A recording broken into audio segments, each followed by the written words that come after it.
کوئی شک میں نہ رہنا کسی قسم کے کوئی وہم نہ رہنا کہ چلو اللہ تو رحیم ہے جی، اللہ تو رحمان ہے، معاف کر دے گا، کوئی نہیں، وہ تو بہت بڑا ہے، وہ خالق ہے، اس نے فوراً بتایا تمہیں، تمہاری نفسیات سے واقف ہے، ہماری نفسیات سے واقف ہے اللہ، میں رحمان الرحیم ہوں لیکن میں مالک ہوں یوم الدین کا بھی۔ اور اس کے بعد اللہ تعالیٰ فوراً کہتے ہیں ایاک نعبد و ایاک نستعین۔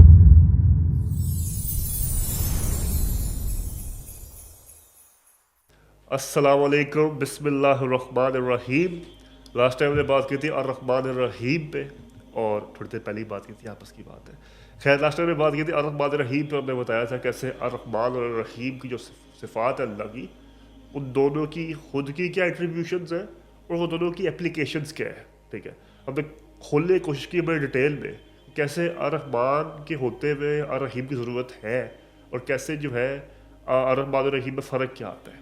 اسی کو کنٹینیو کرتے ہوئے ہم چلتے ہیں مالکی یوم الدین پہ۔ مالکی یوم الدین کا مطلب ہے the only owner of the day of judgement, مالک ہے یوم الدین کا، دینے والے دن کا، حساب کے واپس دینے والے دن کا مالک۔ ایک اور بڑی خوبصورت چیز ہے قرآن کے بارے میں، قرآن جو ہے نا ہم اکثر تو پڑھتے تو ہیں لیکن قرآن کا نا اللہ کا کلام ہے، تو اس میں ایک وزڈم ہے، اور جتنی وزڈم ڈھونڈو گے اتنی مل جائے گی آپ کو، اس میں یہ خوبصورتی ہے، جو ڈھونڈو گے مل جائے گی اس میں۔ اس کا کرونالوجیکل آرڈر جو ہے نا بڑا امپورٹنٹ ہے دیکھنا۔ اللہ تعالیٰ نے شروع کیا بسم اللہ سے، بتایا انسان کو، بتایا کہ میرے نام سے شروع کرو، پھر سکھایا کہ میرا شکر کیسے کرو، پھر بتایا کہ شکر کیوں کرو کیونکہ میں الرحمن الرحیم ہوں۔ اب بتایا کہ تم اب ایزی نہ ہو جانا کہ چلو بھائی تو رحمت شفقت محبت ہے، مجھے ایزی نہ لے لینا، میں مالک یوم الدین بھی ہوں، کوئی شک میں نہ رہنا کسی قسم کے کوئی وہم نہ رہنا کہ چلو اللہ تو رحیم ہے جی، اللہ تو رحمان ہے، معاف کر دے گا، کوئی نہیں، وہ تو بہت بڑا ہے، وہ خالق ہے، اس نے فوراً بتایا تمہیں، تمہاری نفسیات سے واقف ہے، ہماری نفسیات سے واقف ہے اللہ، اس نے فوراً بتایا اگلی آیت میں کہ میں مالک یوم الدین بھی ہوں، میں حساب کتاب کے دن کا، اس کے دن کا لفظ غور کرو اب، میں حساب کتاب کے دن کا، واپسی کے دن کا ہوتا ہے، آپ کو ادھار لیا ہوتا ہے، آپ نے واپسی کرنی ہوتی ہے، میں واپسی کے دن کا مالک ہوں، تو جو دو گے وہی واپس کروں گا، جتنا دو گے اتنا واپس کروں، اس سے زیادہ واپس کروں گا اپنی جناب سے آبویسلی، لیکن واپسی جو ہے وہ بشرطِ تمہارے دینے پہ ہے، تو اس چیز میں ایزی نہ لے لینا مجھے کسی قسم کی بھی، اللہ تعالیٰ کہہ رہے ہیں ایزی نہ لے لینا مجھے، میں الرحمن الرحیم ہوں لیکن میں مالک ہوں یوم الدین کا بھی۔ اور اس کے بعد اللہ تعالیٰ فوراً کہتے ہیں ایاک نعبد و ایاک نستعین، you alone we worship, you alone we ask for help۔ اب ایاک نعبد و ایاک نستعین میں ایک بہت جو ہے نا سادی آیت ہے، قرآن کی آیات میں نا ایک حساب ہے، کچھ آیتیں ہوتی ہیں وہ ہوتی ہے اوپن ٹو انٹرپریٹیشن، ٹھیک ہے، وہ اس میں کچھ ایسے الفاظ استعمال ہوئے ہوتے ہیں، کچھ ایسے محاورے استعمال ہوئے ہوتے ہیں، کچھ ایسے اصطلاحات استعمال ہوئی ہوتی ہیں کہ آپ کو اس سے 3 سے 4 سے 5 سے 10 مطلب عکس کر لیتے ہو، تبھی اختلاف ہوتا ہے، علمی اختلاف جو کہ اچھا ہوتا ہے، تبھی اختلاف ہوتا ہے جو کہ اس میں ایسی اوپن ٹو انٹرپریٹیشن ہوتی ہے، کچھ آیتیں ہوتی ہیں وہ ایسی سادی ہوتی ہیں کوئی بھی لکھ لو کہیں بھی پڑھ لو سمجھ آ جائے گی کیا مطلب ہے اس کا۔ اب ایاک نعبد و ایاک نستعین ان میں سے ایک آیت ہے،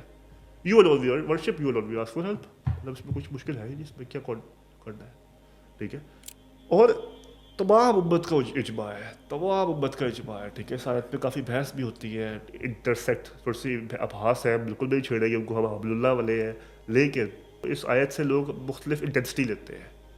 لیکن سب کا اجماع ہے، ہر مسلمان کا اجماع ہے توحید پہ، اور سب کا اجماع ہے کہ اس سے یہ لازم ہے کہ جو بھی ہیلپ ہے وہ اللہ سے ہی آئے گی، اور جو بھی عبادت ہے وہ اللہ کی ہی ہوگی، اس وچ مینس کہ کسی اور کو پکارنا ہی نہیں ہے، یہ ساری نسیں توڑتا ہے، یہ ساری جڑیں کاٹتا ہے آپ کے شرک کی، آپ کی ہر قسم کا۔ اب شرک یہ نہیں صرف کہ میں کسی بت کے آگے سجدہ کر دوں صحیح شرک ہے، نہیں، ہر قسم کی کسی بھی اور معبود کے اندر ہی اندر آپ نے کوئی بنایا ہو دل ہی دل میں، ٹھیک ہے نا، کسی کو چلو یار وہ تو ان کا تو اور معاملہ ہے نا، کوئی بھی آپ کا معبود اللہ تعالیٰ دس کاٹ دیا، اس کی کوئی معبود نہیں ہے، جو بھی مدد ہے، جو بھی مدد کر رہا ہے، X Y Z, doctor, engineer, جو بھی تمہاری مدد کر رہا ہے، میرے سے دس ہے، اس کی مدد ہے ہی میری صفت، تو جو کر رہا ہے اس کو میں ہی دے رہا ہوں، وہ کر رہا ہے، ورنہ وہ نہیں کر سکتا۔ کیا کلیئرٹی ہے، مطلب اس بات میں ایکسپلین کرنے کی ضرورت ہی نہیں ہے، تدبر کرنے کی اس پہ ضرورت ہے ہی نہیں، اتنی سادی آیت ہے۔ یہ اگر آؤں یہ نستعین، ساری مدد اللہ سے، ساری بات اللہ کی، ٹھیک ہے۔ اب اللہ کی بات ہے، بندے کو بھی صدقہ دیتے ہیں ہم، اللہ کی عبادت میں ہم بندے کا بھی خیال کرتے ہیں. کیوں کرتے ہیں؟ کیونکہ پتہ ہے اصل اللہ کی ہے. ٹھیک ہے. تو اسی طرح you will only worship, you will only ask for help. I don't think زیادہ ایکسپلین کرنے کی ضرورت ہے اس پہ. مطلب it's pretty simple. You will only worship of Allah and you will only ask for help. And we ask for help and we ask for guidance from you. May Allah subhanahu wa ta'ala enable us, give us the strength, give us the wisdom کہ ہم قرآن کو پڑھیں بھی, سمجھیں بھی اور آگے سمجھائیں بھی. انشاءاللہ. جزاک اللہ for listening.